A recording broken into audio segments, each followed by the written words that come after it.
Thank you. Let's continue on. Thank you. I just want to remind the board, we did postpone something to after lunch. We're going to wait a few more minutes, so let's move on to agenda item 11, our 2025 general session legislative session. Says session twice in there. Okay. And do we have, it's 11.1 information on the legislative budget summary. So Deputy Superintendent Scott Jones, if you'll take it away. Yes, sir. I just need to pull it up on my laptop.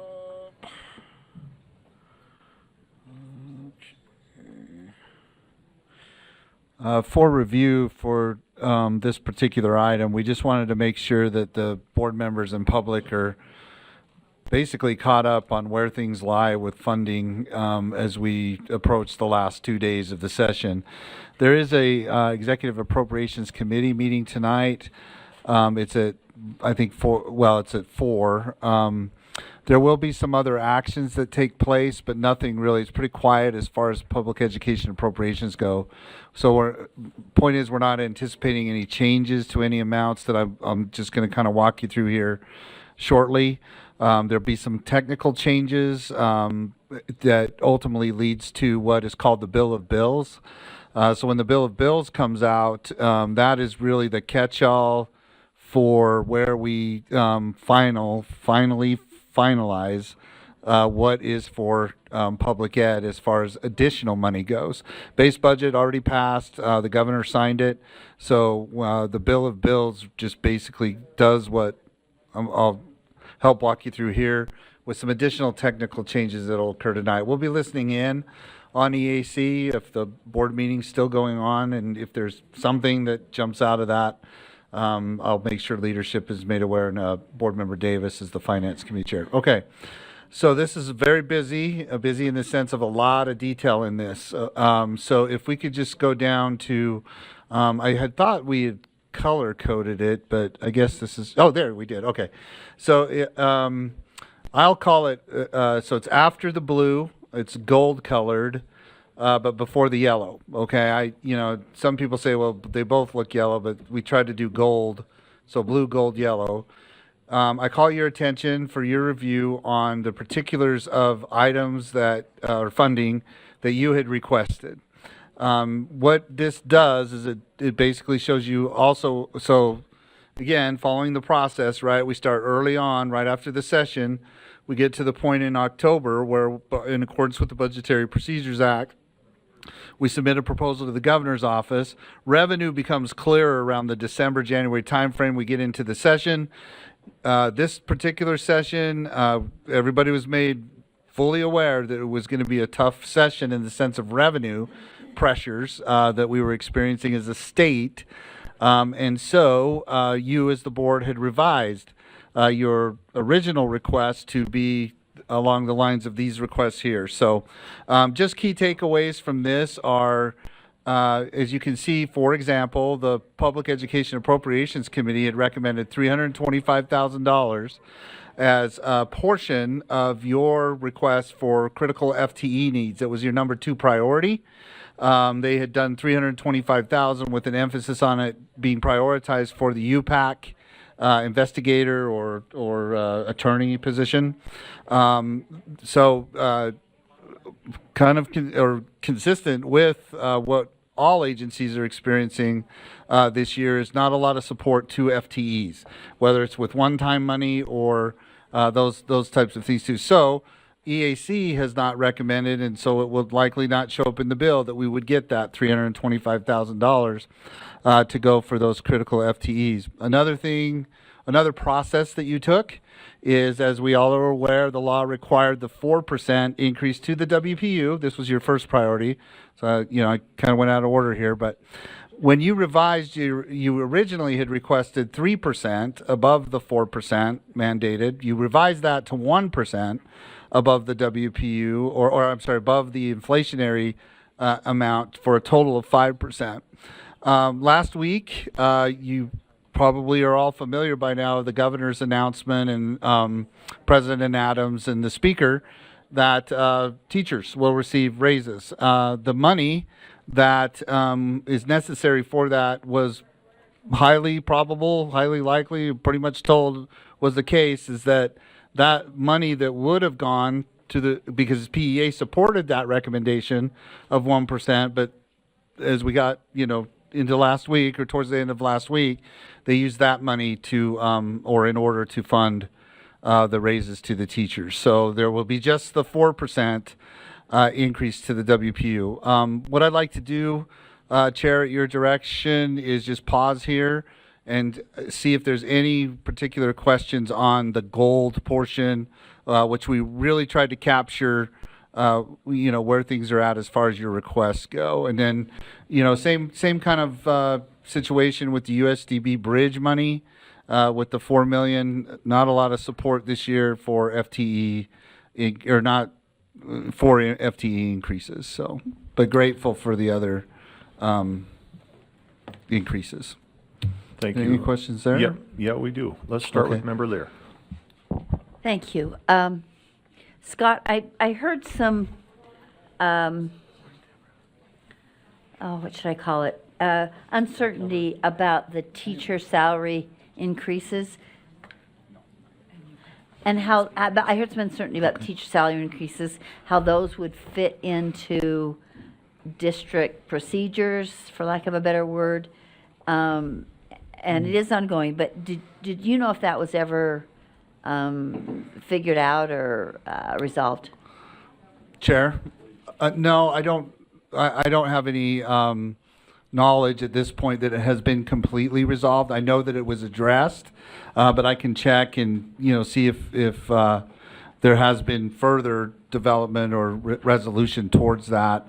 I would anticipate we would have it by the end of the session, which I know is tomorrow, but I'd need to check and follow back up with you on that. In I particular. would personally like to know how that is smoothed out, because I think, I know everybody's really, really grateful for this. Sure. But I would like to know how it's going to blend in well with LEA's payment of teachers. Sure. And professionals. Yes. Yeah. I can do that, Chair. Thank you. Member Davis. Can anyone help us understand what the messaging is around it? Because last time there was a teacher salary supplement, they told LEAs this is in addition, not to supplant the raises to teachers.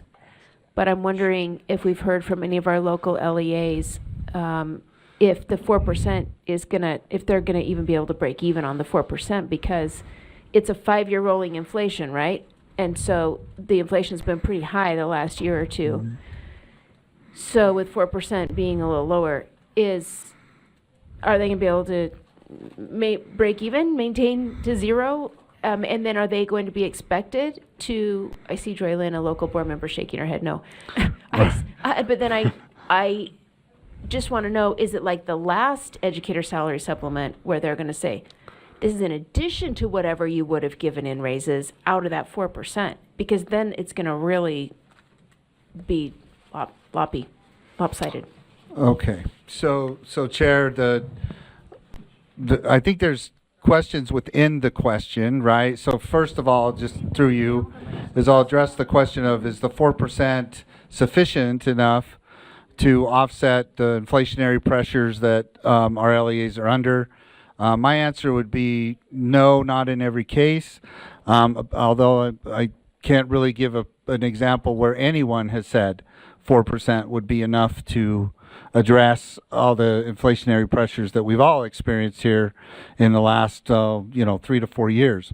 I mean, it simply is what it is, in the sense of, when we agreed to, as part of the whole Amendment G process, that we would use the 5-year rolling average of the inflationary percentages less energy and food.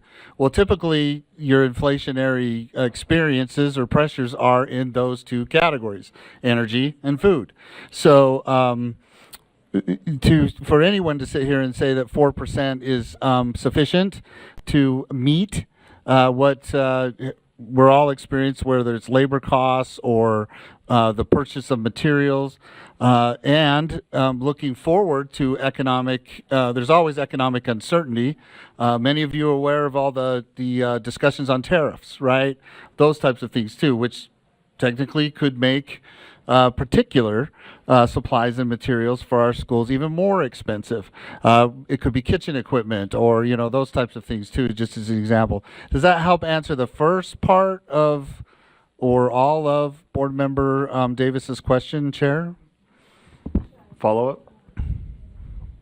That answers the first part. Okay, Because of the right. 5-year rolling average, the 4% is not going to help them to get to zero necessarily or to break even. But the second part is this one similar to the last one where they say this is in addition to whatever raise you would be getting with the 4%, not Yeah. not in any way to supplant what you would have gotten out of that 4%. Maybe Chair your Hymas? email will help with that, Christina. Yeah, Yes. Chair Hymas, the Yeah. answer to that question is yes. That concludes my answer to the question. Okay.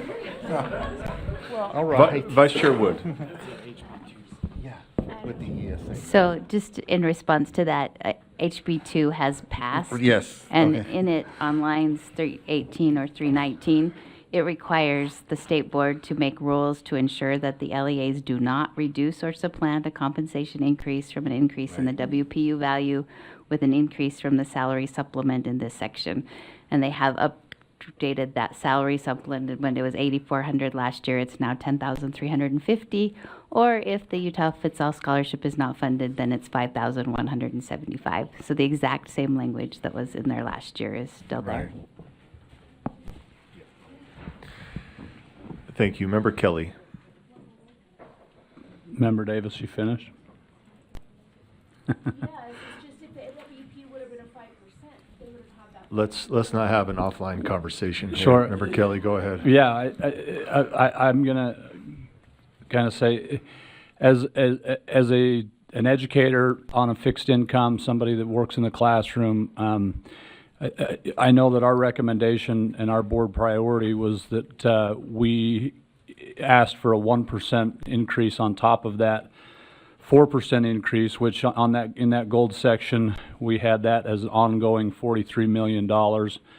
And I think it's important just to point out that what the legislature did is they said in the yellow portion there, the EAC additional priorities, is they took that 1% increase and moved it to the educator salary adjustment, and they have that at 47 million, and that is something that as an educator,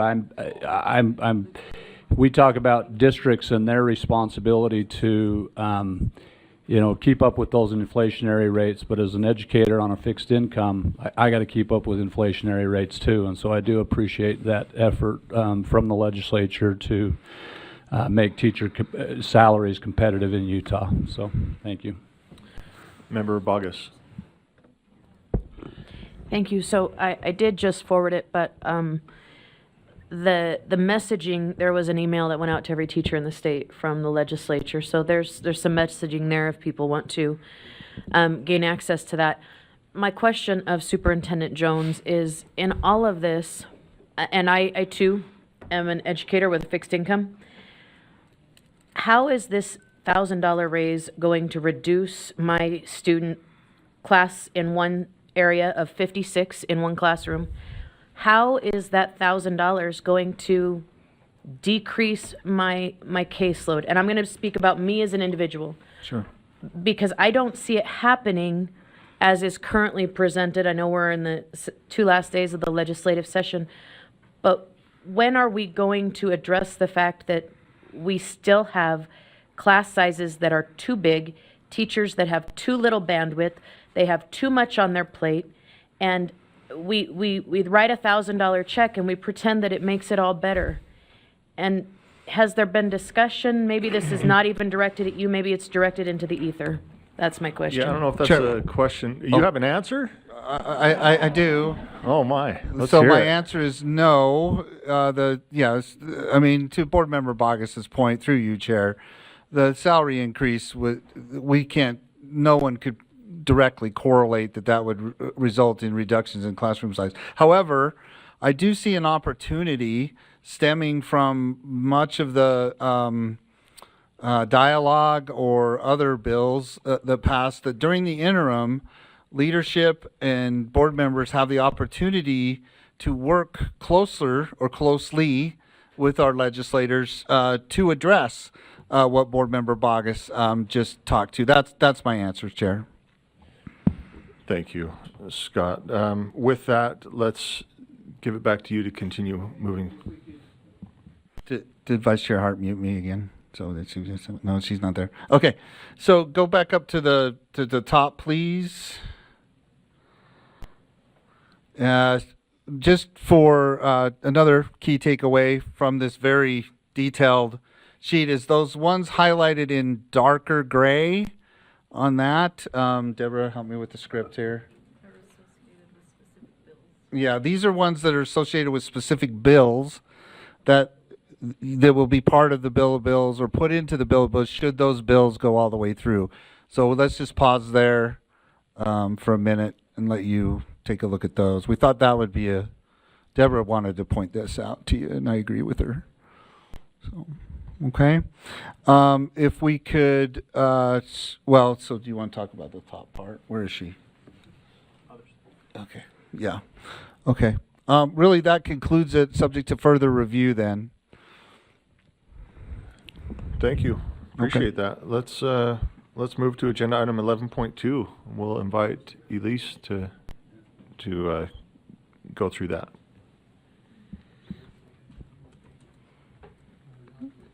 Okay. Well, thank you. Elise Nui, Deputy Superintendent of Policy. So we're at the second to last day of the session. A lot of the bills have made their way through the process. I wanted to update you, though, on where the bills that the board has taken a position on, where exactly they are in the process so that you can see that. I'll get you some hard copies as well, but Greg is going to show the spreadsheet we have. Just a second. So as a reminder, the board took positions on, how many bills was it? I believe it was 7 bills. There was 5 that were positions of support and 2 that were positions of opposition. Right now, we've got HB 76, which has all of your most of your statutory requests from back in November. That one has made it through the process and it has been enrolled. It has not made it to the governor, but it is through the legislature. Same with HB 184. This is the School Land Trust Amendment. So this was another of the statutory requests that you all voted on. Next is HB 209. These are the homeschool amendments. So this was a vote that was taken during the legislative session to support. This has also been enrolled and is being prepared for the governor's office. Same with 228, HB 228, the public education immunization amendments. HB 303 is a bill that you took a vote of opposition on. This was the public school directory sharing amendments, and that one has been sent to rules. So as of right now, it looks like it is not making it through the process. Things could change though, caveat, always. Next, HB 396, the small school district scale of operations formula is also enrolled and being prepared for the governor's office. HB 537, the Utah Schools for the Deaf and Blind Amendments from Perucci, that one is in the Rules Committee. This was one that you voted to support during the legislative session. Again, it's in rules, so we're not sure. There's a big chance that it would not make it through the process, but we've got a few hours to find that out. That was the HB 537, Utah Schools for the Deaf and Blind Amendments from Perucci. And then the last 2, SB 39, this is Johnson's education testing amendments. This was another one that you voted to have staff bring to the legislature prior to the legislative session. This changed the dates and the grade levels for the testing. This is now enrolled, so it is through the process in the legislature as of a few moments ago.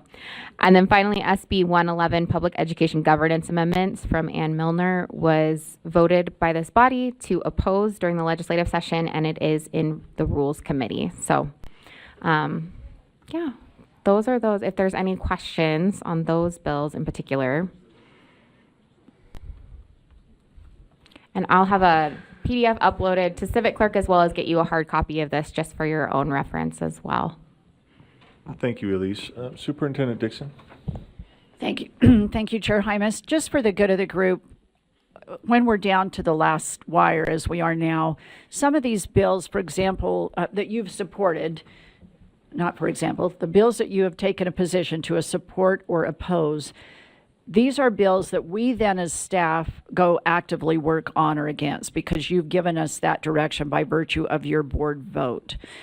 So if you all are having conversations, maybe just coordinate with a member of leadership or Elise or me so that we know and we can tag team with you all instead of having, 4 people have gone to talk to the sponsor. And by the time we get to them, they're like, yeah, we've talked to your board members.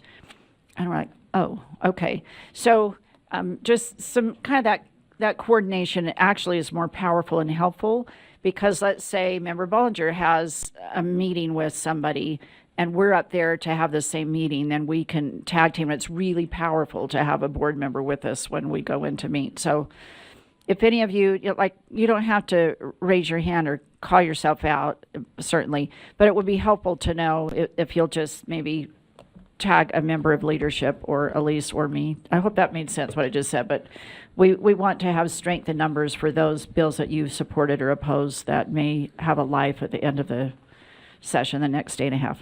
Thanks. Yeah, if you want to send an email to leadership or text us, then we're happy to look at that. Thank you. Let's move on to agenda item 11.3. This is our veto request consideration. Is there anything that the board would like to bring up at this time? And Elise, maybe you can say it better than I am. Okay, maybe that was it. Maybe I said it perfectly. Just to kind of explain what this process is, and we'll go from there. Thank you.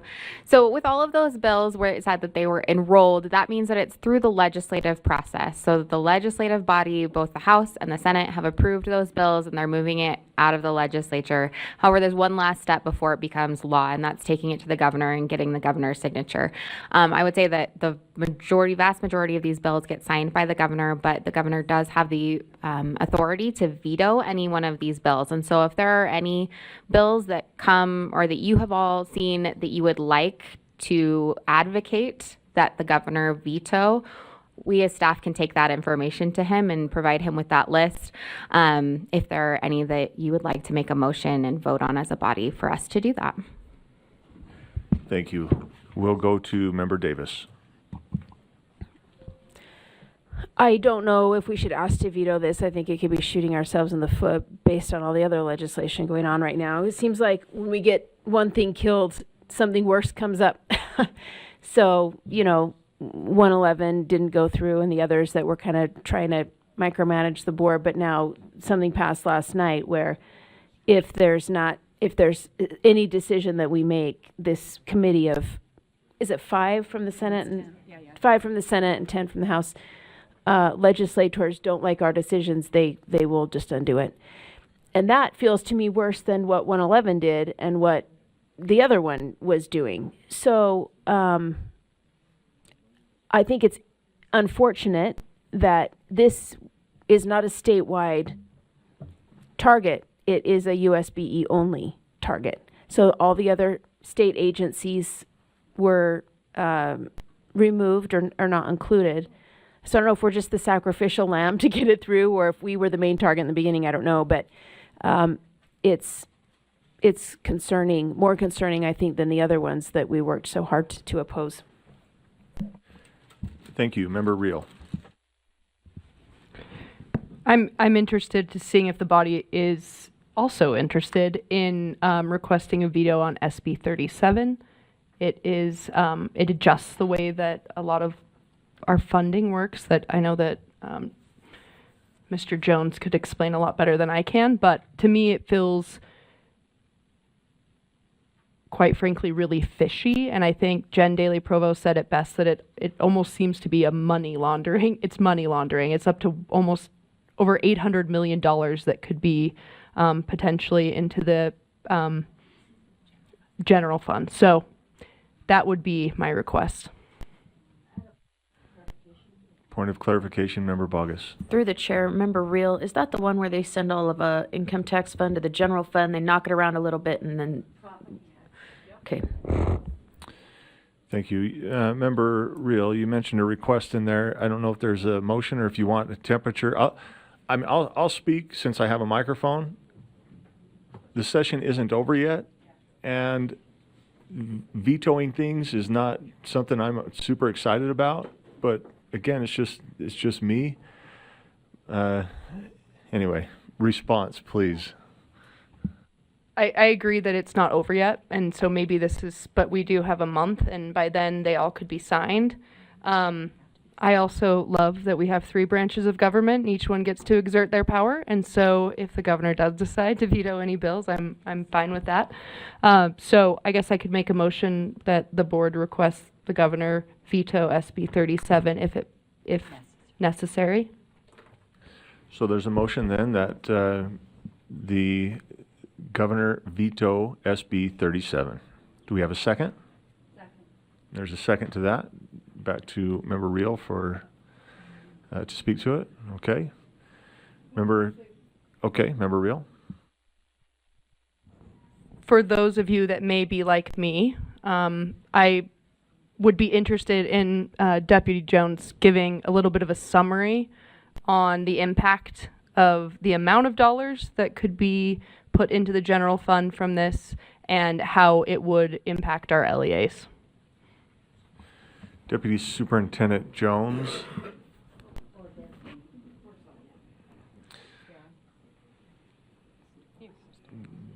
Dale, you've got this.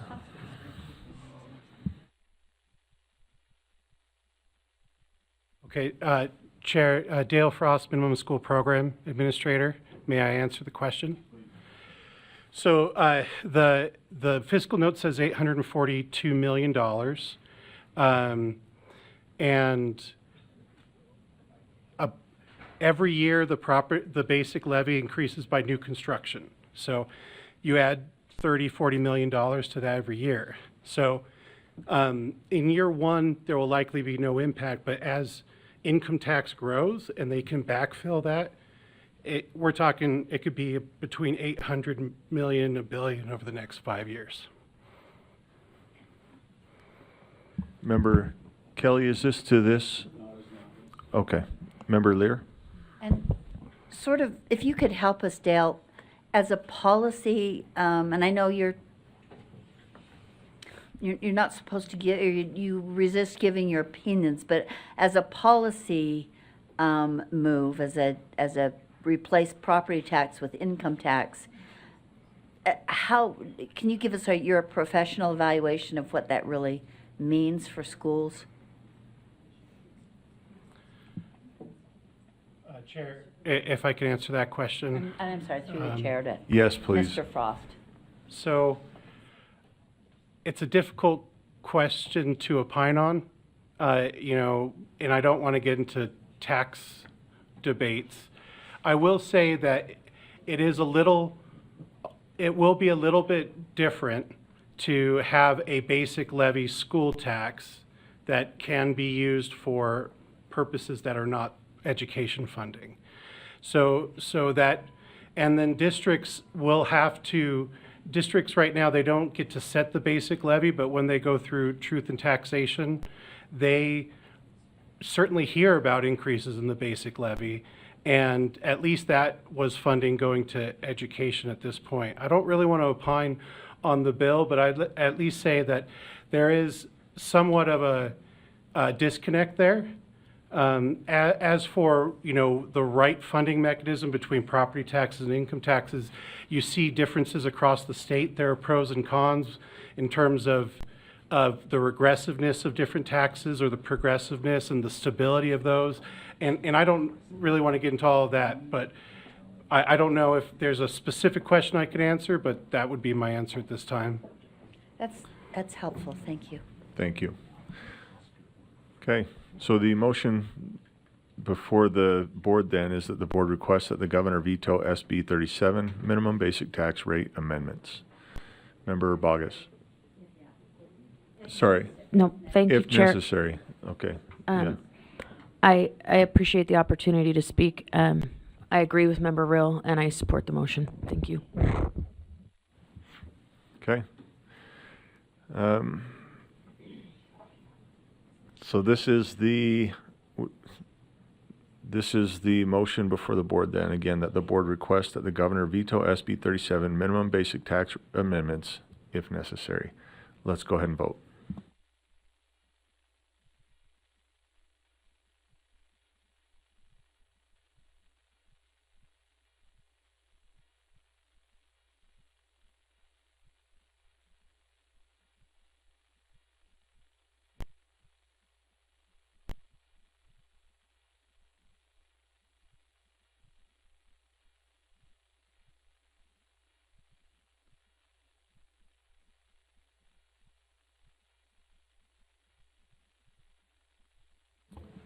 Member Carey?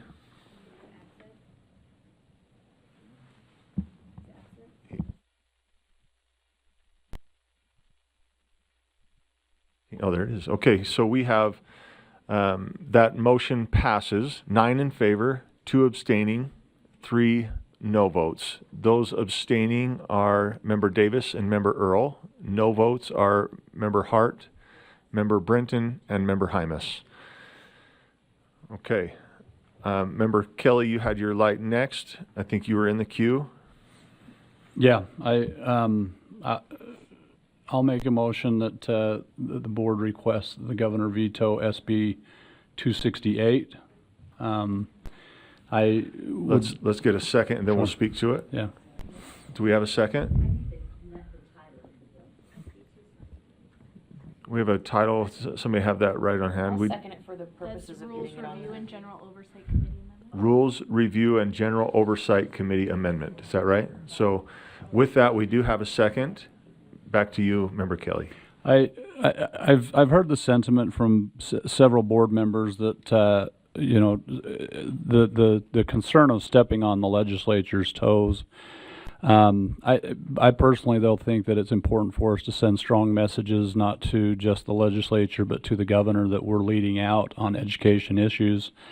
And I think if we see legislation that handcuffs us and makes it difficult for us to function as a board, I think we need to stand up and speak out.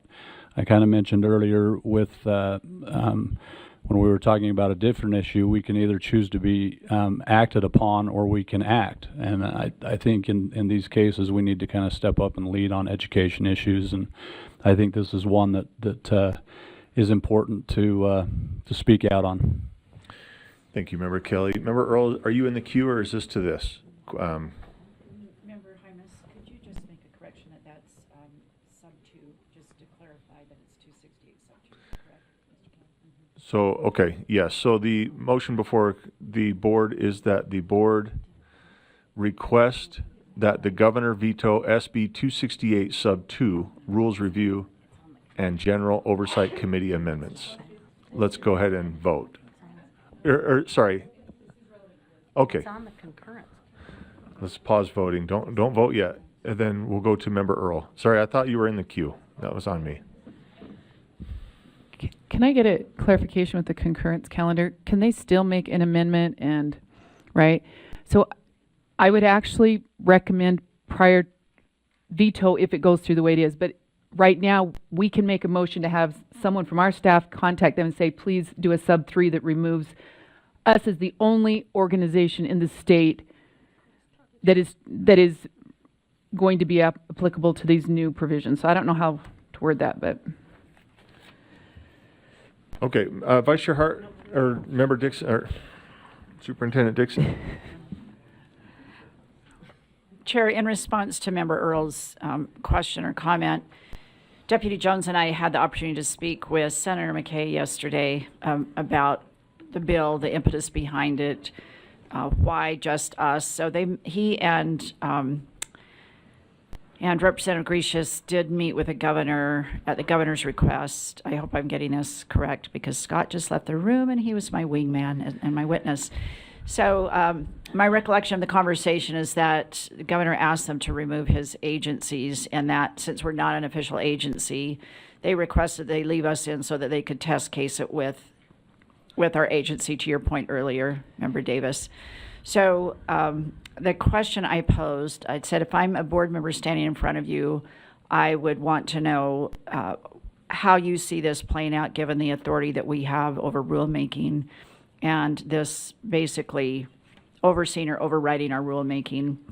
And the response was that the legislature gave us the rulemaking authority, us pretending like I'm a board member, gave us the rulemaking authority in the first place, and that they would rather work with us on the front end with rules rather than having to continue to run legislation to fix rules or have us come back and fix rules. So they see this as a collaborative effort. Again, I'm repeating what I think I heard from Senator McKay, that they see us as this is a collaborative effort to try and get rules correct on the front end if they see problems that are either constitutional or conflicting with legislation, or there was a list, and I mentioned that, we do that in the rulemaking process. Just by nature, that's how we create rules, is making sure that all of those things are aligned. And so we did get an audience, which I appreciated. He stepped off the floor right after a tax bill that he had just been arguing on his behalf went through. And that was the feedback that we received. I hope that answers your query, to know that we did indeed try. We're happy to try again, Member Earl, but that was our attempt last night.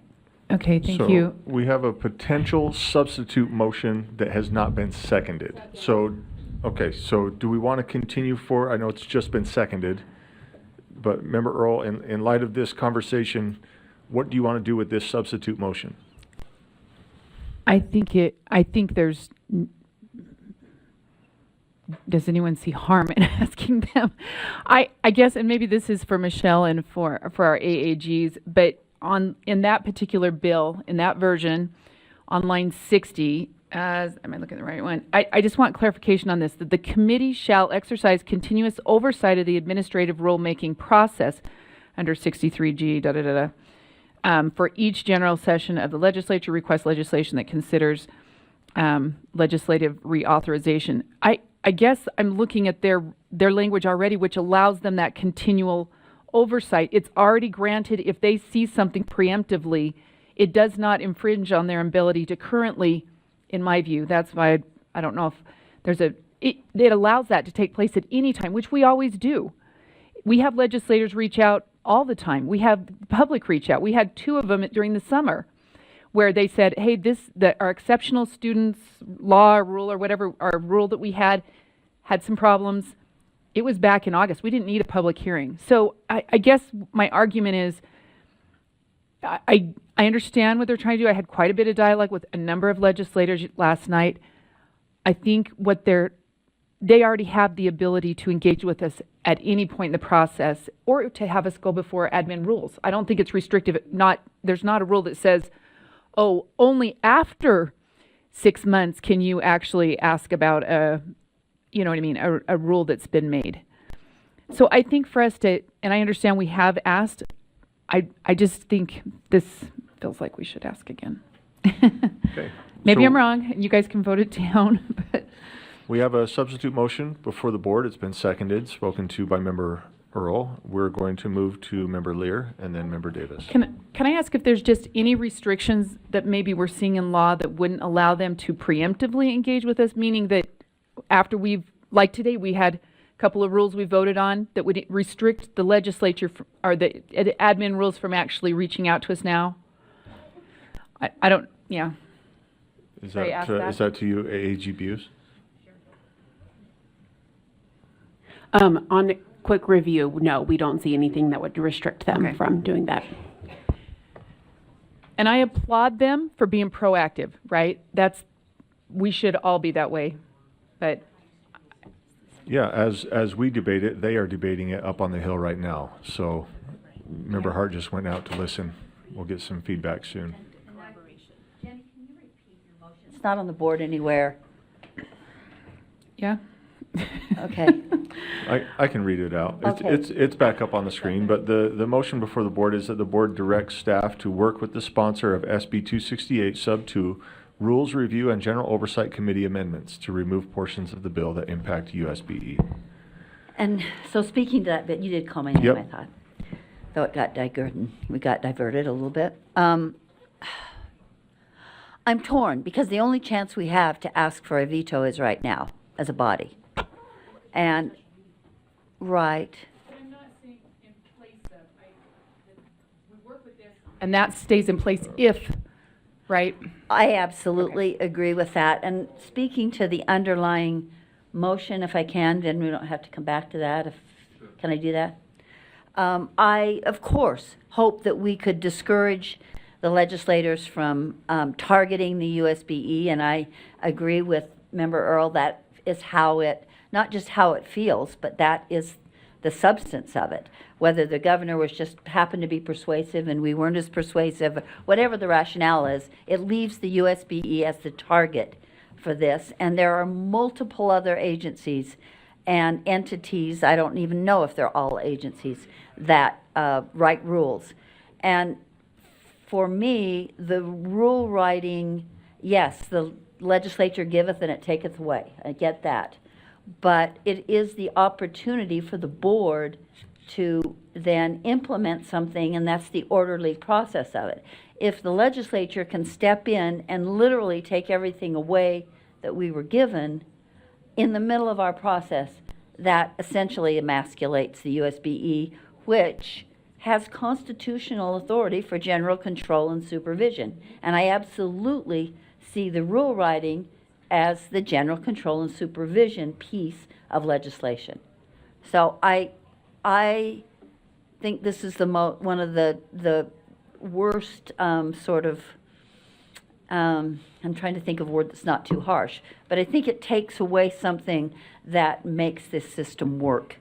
And I would I support, yes, trying to fix it before it's a law that the governor would have to veto, but I think we have to at least assert ourselves on behalf of school children. Just for the informational item, it sounds like it did pass. Oh, it did. So then my So motion's irrelevant. then. Yeah. So let's go back to the underlying motion from Member Kelly, and that is that the board requests that the governor veto SB 268 Sub 2. Was there any different subs or anything? Not that we can see. Sub 2, Just sub 2. Rules Review and General Oversight Committee amendments. And so with that, we've got Member Davis. Member Earl, your light is on. Are you still? Okay. Member Davis. Thank you. I would like to know what will be communicated to the governor. Because sometimes we take a position and we just say, we voted, asked to veto this. But who's going to actually be talking to the governor? Because, and I appreciate that our good superintendent and folks have had a conversation with bill sponsors. But what they said is that they want to work with us kind of preemptively. This is not preemptive, this is postmortem. So if they want to work with us preemptively, they'll assign a staff member to watch our agendas and work with us preemptively as we watch their agendas. And I probably misunderstood something she said because her light's on. But regardless of what they said, already when we vote on a issue now, if they want to have it changed, they can call us to administrative rules. And I think every single time they have called us, we've changed. So there's no data that would show them that they have to come in with a swift mallet and say, we're undoing what you just did. Because we have always worked with them through administrative rules. And that, I think, is the evidence that this is not needed. Superintendent Dixon. Thank you, Chair Hymas. You did not misunderstand. I think I misspoke when I used the term preemptive or whatever I used. We actually asked him about the process. Where do you see this differing from what happens now with rules? So we file the rule at least how many days after it's passed from the board? Within 30 days, right? So and by we, Kirsten files those on behalf of the board. And then it was my understanding that staff So I walked through the process. I said, I think it's my understanding that you then have staff to the Rules Committee or somebody in your legislative analyst department, somebody looks at the rules and then makes a recommendation to the Rule Committee. Is that correct? And he said, yes. And it's at that point where he said, I guess it would mean that we would have to have either a heightened process, a different process, or when those rules are filed, that's when we need to look at them more closely so that that's where the interaction is when they are filed and we're not waiting down the road to intervene. Is that how you heard it, Deputy Jones? So we were just trying to understand in the process where would that preemptive nature take place? So it's right after the filing of the rule that there would be more scrutiny there than a citizen or another legislator raising their hand and saying, wait a minute, I don't like this rule, so that they're checking on it earlier in the process. That was our takeaway last night. I hope that helps. And will you answer the question of, well, wasn't the question, didn't you ask the question of what does it look like when it goes from here? If we are to veto something, what does that look like going to the governor? Or maybe that was a question I just made up in my mind. Who's going to communicate with the governor and what's going to be said, and how this because it's fine to say we'll have a conversation after you made it, but the reality is they can just undo it. They can go to that meeting and undo whatever it is we just spent the last 5 months working on. They can also sunset. Yeah. I think it's okay. I'll just leave it. Well, I don't know if it was rhetorical. Thank you. Let's go, Member Bogus. So I would argue that as this is being discussed and presented, what this does is it denies us due process. And that's the crux of the issue. Admin rules allows us a place to go and answer for ourselves, talk about our rationale. We are entitled to a display before the public where we say, hey, these are the things that we debated, these are the issues that we were facing. The logical consequence and conclusion of this policy as you desire it is X. We were seeking to avoid that. Some of those conversations happens in that admin rules committee hearing, whereas this ultimately would deny us due process before the public.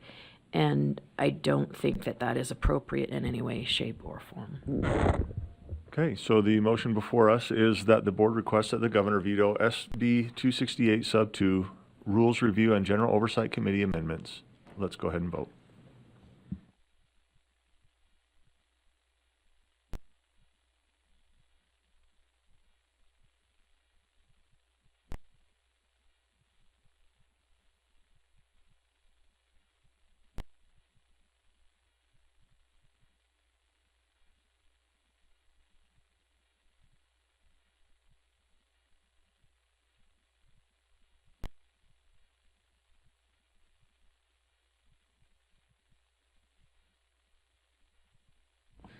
Okay, that motion passes. 12 in favor, 2 in opposition. Those in opposition being Member Brenton and Member Hymas, and we have Member Carey absent. Okay. At this point, thank you, board members. We're going to just take a second. We've got an email that came through, and Vice Chair Wood is going to kind of talk about that for a second. Before we do, it looks like Superintendent Dixon. Can I take a point of privilege? Sure. Okay. Board members, I would just like to take a point of privilege and thank our amazing fellow, Trish. She may be around next month, but, you know, we have been lucky. I think we started this, Trish, you might be our 5th fellow, maybe? It's hard to count back. And we thought it was such a brilliant idea when we brought on a fellow, and it has been. And I will tell you, they are so amazing. Trisha's really set a high bar. It's going to be hard to top the work that she's done. She's been really amazing. And it's sort of like radar. Before you even think of something, she has it done. So we've been really blessed to have the gifts of Trish with us this session. And I just wanted to publicly thank her on your behalf.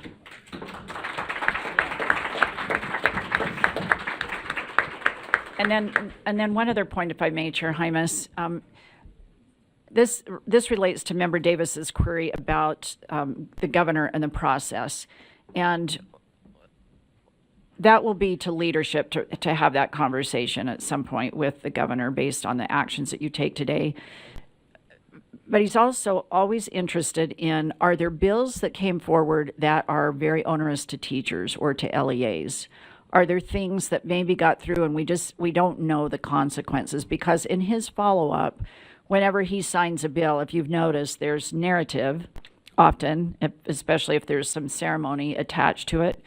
So if there's something that you see or that you discuss or you're concerned about, or when we're reflecting on the bills and we see something that just, we know it will be a burden to our teachers or to our LEAs, those are things that his staff would want to know as well, so that in the signing or the vetoing, whichever way it goes, that there's some narrative behind that. So I give you that invitation as well to think about as you're looking at the bills. Thank you.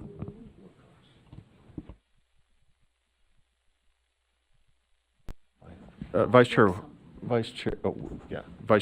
Wood. Sorry. So just before 2 o'clock, we received an email from Micah Wixom, who is a policy analyst up at the legislature, and they are going to be moving forward with items for interim study. And she said, we may not get our input requested, but we may, and she would love to have a list from us in case they decided that they wanted to work with the board as they move forward this summer. And so we would love it if you have any items within today, if you had some. It's not really an action item, it was not noticed, but this came in today and we're meeting right now. But if you had items that you know that you'd like to put on that list, if that we could share with the legislature if they chose to ask for our input. Member Lear. 2 other additional thoughts on this issue. One, I'm assuming it's the leadership that will meet with the governor or send some kind of communication to the governor.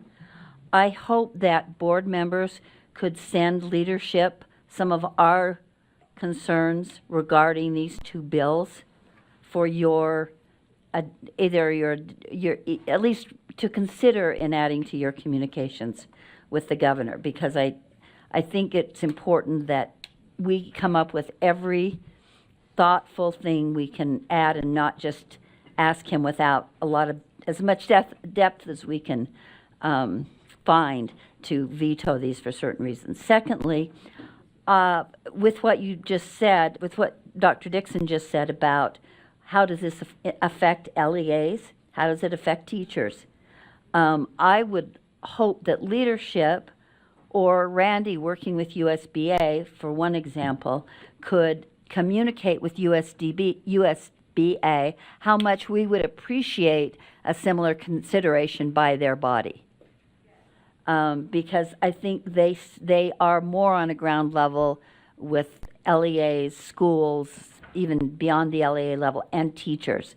And if we can have their cooperation in this request, I think it will be a stronger request. So maybe between Randy and leadership, we can work with, and if we find that it might be helpful to work with PTA or UEA and have as many voices speaking to this as we can, would be really, I think, important.